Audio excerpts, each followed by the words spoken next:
እንደኔ ግን ቡናን መጠጣት ብቻ ግን በቂ አይደለም እና መበላትም አለበት። በሲኒ ብቻ ሳይሆን በሳህንም ሊቀርብ ይገባል ባይ ነኝ። እንዴት ማለት ጥሩ ዛሬ ቡና ተጠቅማችሁ መስራት የምትችሉት ዲዘርት ወይም ቡና ቁርስ እንዴት እንደምትሰሩ አሳያችኋለሁ። በጣም ብዙ ጊዜ ከስተርድ ክሬም አሰራር አሳይቻለሁ፣ ግን ለማታውቁ ግን አሁንም አሳያችኋለሁ። 4 እንቁላል አስኳሉን ብቻ፣ ስኳር፣ ቫኒላ፣ ኮርን ፍላወር፣ ትንሽ ፍርኖ ዱቄት አድርጋችሁ ማቀላቀል። ስቶቫችሁ ላይ ለብቻው ግማሽ ሊትር ወተት ትጥዳላችሁ። ትንሽ ለብሲ ግማሹን ወደ እንቁላል ሚክስቸራችሁ ትጨምሩና በደንብ ካቀላቀላችሁ በኋላ መልሳችሁ ወደ ፈላው ወተት ከታችሁ እጃችሁን ያለ ማቋረጥ እንደዚህ እስከሚወፍርና ያልጓጎለ ክሪሚ ቴክስቸር ያለው እንደዚህ አይነት ከስተርድ ሲሰጣችሁ ከሳት ታወርዳላችሁ። ትንሽ የገበታ ቅቤ ጠብ ታረጉና ሽፍንፍን አርጋችሁ ፍሪጅ ውስጥ መክተት። ከሰራነው ክሬም ላይ ትንሽዬ ለዲዘርታችን እንቀንስና በሳህን ነገር ቻኮሌት እንደዚህ አድርገን እናቀላቅለዋለን። በኋላ ላይ መሀል ላይ የምናስገባው ነው። ከዛ እሱን ሴት አሳይድና ሌላ ምን ያስፈልገናል? ፊንገር ብስኩት ሆኒ ቢስኮፍ ኦሪዮ የምትፈልጉትን ብስኩት መጠቀም ትችላላችሁ። ዋናው የሚያስፈልጋችሁ ወፍራም የሆነ ቡና ነው። እሱን በጎድጓዳ ሳህን ነገር ታረጋላችሁ። የነከራችሁ መደርደር ነው። ብስኩታችሁን እንግዲህ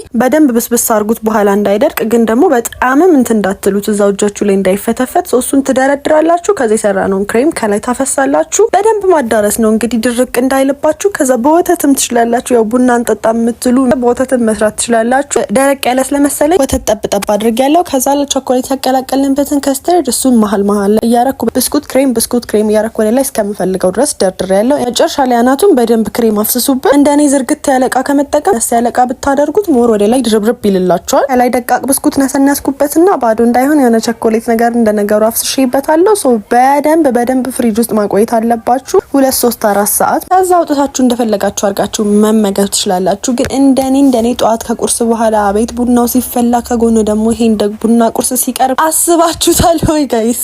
በጣም ያበደ ዲዘርት ነው። ለማንኛውም ሁላችሁም ሰርታችሁ ሞክሩት። ባይ